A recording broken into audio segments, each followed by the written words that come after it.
Stéphane Bourgoin.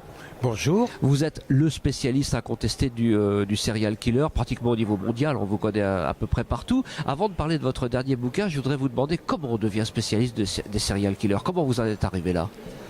Alors effectivement, depuis 1979, j'ai interrogé 77 tueurs et tueuses en série, parce qu'on les oublie trop souvent, bien sûr, oui. sur tous les continents. Ouais.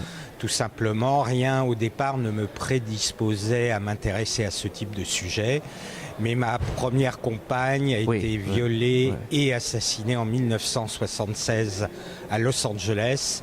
Et 2 ans plus tard, l'inspecteur qui suivait mon affaire m'appelle pour me dire que l'assassin a été arrêté et qu'il a avoué une dizaine de crimes supplémentaires. Il a été depuis condamné à la peine de mort et il est en attente d'être exécuté.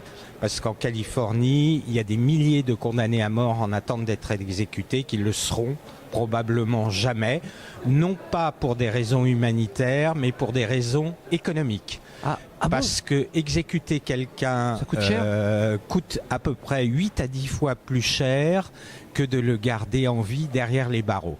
Et comme la Californie est en état de déficit chronique depuis plus de 20 ans, c'est un moratoire économique. On vous a ouvert les portes partout, vous avez pu facilement, entre guillemets, accéder à ces 77 serial killers. Alors il est évident que c'est pas toujours évident d'obtenir les autorisations nécessaires. Il faut les administrations pénitentiaires, les ministères de la justice, les directeurs de prison et évidemment les tueurs et quelquefois leurs avocats. Paradoxalement, il m'était plus facile d'obtenir les autorisations à la fin des années 70, au début des années 80 que maintenant. Ah oui. Tout simplement parce qu'à l'époque, j'étais le seul à m'intéresser à ce type de sujet. Or, vous le savez comme moi, toutes les chaînes de télévision de la planète ont 1 ou 2 émissions sur les faits divers. Et donc certains pays ou certains États qui accueillaient avant des équipes de télévision derrière les barreaux refusent de le faire, notamment par exemple la Californie où autrefois j'allais sans aucun problème, parce qu'ils ont quelquefois pour quelques prisons jusqu'à 8 à 10 demandes quotidiennes. Oh là là, oui, effectivement, ça fait école. Alors vous avez mené vos propres enquêtes dans tout ça, à force de côtoyer tout ce monde-là, et vous avez résolu, on peut le dire, le meurtre du Dahlia noir, puisqu'il a été, votre thèse a été, on peut dire, accréditée par le FBI lui-même. Alors j'ai travaillé pendant un peu plus de 15 ans sur l'affaire du Dahlia noir, pas à plein temps, parce que pour moi, qui m'intéresse beaucoup à Hollywood, j'ai écrit des bouquins sur le cinéma.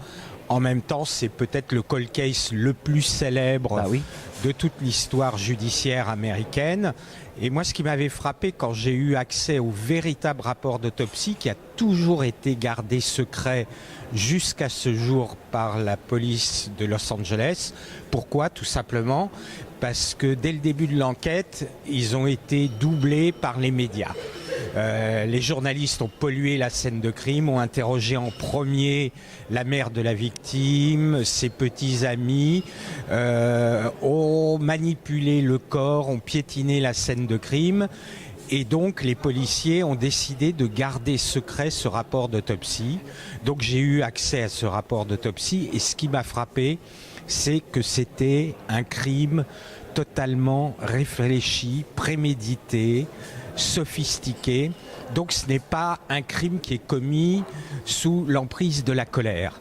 Donc pour moi, quand on lit les tortures abominables qu'elle a pu subir, Elizabeth Short, parce qu'on oublie trop souvent son nom, c'est quelqu'un qui était déjà passé à l'acte auparavant et qui ne s'était donc pas fait prendre.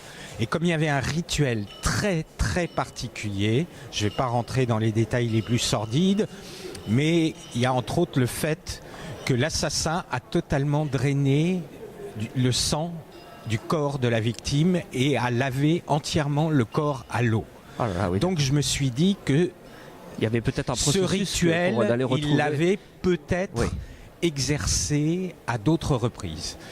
Donc ça paraît tout simple à dire, je me suis dit, je vais rassembler des PV d'enquête, tous les dossiers sur des dizaines de milliers de cold cases aux États-Unis entre 1925 et 1950. Le Dahlia noir, c'est le 15 janvier 1947.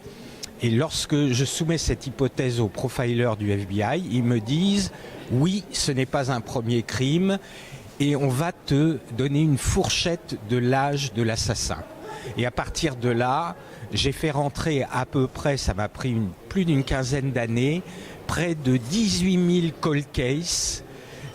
Et en effectuant des petits tableaux, j'ai pu trouver 20 autres affaires où il y a ce rituel très particulier d'actes sexuels post-mortem, de nécrophilie, de drainer le sang des victimes, de laver les corps à l'eau. Et là, encore une fois, sur ces 21 affaires, j'ai fait rentrer tous les dossiers d'enquête, les interrogatoires, et à ma grande surprise, sur plusieurs affaires, il y a un même suspect qui est nommé, qui n'a jamais été mis en examen. Incroyable. Et qui a un physique hors norme.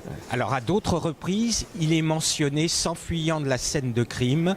C'est quelqu'un qui boite de manière prononcée, qui mesure 1,92 m, donc c'est quand même un physique hors norme. Sûr, ouais.